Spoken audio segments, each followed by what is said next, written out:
Cultura Ànimi, un espai per parlar de cultura, amb Jaume Pros. Quan pensem en Holanda, ens venen al cap molins de vent, canals, bicicletes i tulipes, moltes tulipes. Però el que potser no sabies és que aquestes flors tan boniques van protagonitzar la primera gran crisi financera de la història. Sí, abans de les criptomonedes i de la borsa moderna ja hi havia gent perdent diners per l'efecte moda. Ens situem al segle XVII.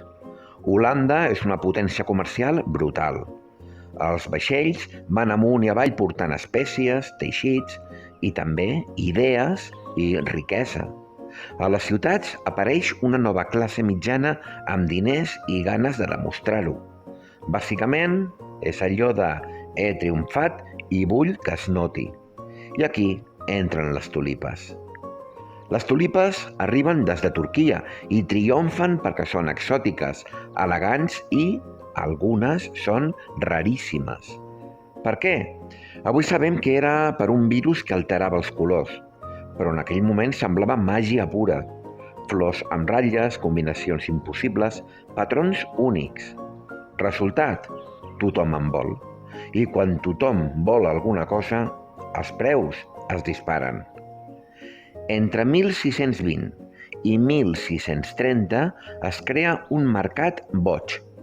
La gent compra bulbs no per plantar-los, sinó per revendre'ls més cars. És a dir, no compro una flor, compro un futur milionari. Els preus arriben a nivells absurds. Un bulb podia valdre com una casa de luxe o el salari anual d'un artesà. Literalment, una flor igual a una casa. Febrer de 1637. Un dia, en una subhasta, ningú en compra. Només això, però el pànic s'estén com la pólvora. Si ningú compra, ven-ho ràpid. Ven-ho tu primer. I el mercat col·lapsa. Els preus cauen en picat en qüestió de dies. Moltes persones ho perden tot. Estalvis, cases, fortunes senceres.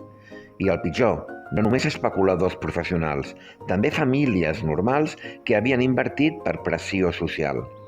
Si tothom ho fa, deu ser bona idea, pensaven. Però no ho era.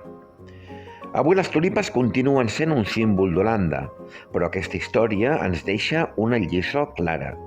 Quan tothom diu que alguna cosa només pot pujar, potser és el moment de desconfiar, perquè fins i tot les flors més boniques poden amagar una bombolla a punt d'esclatar. Cultura Ànimi, un espai per parlar de cultura, amb Jaume Pros.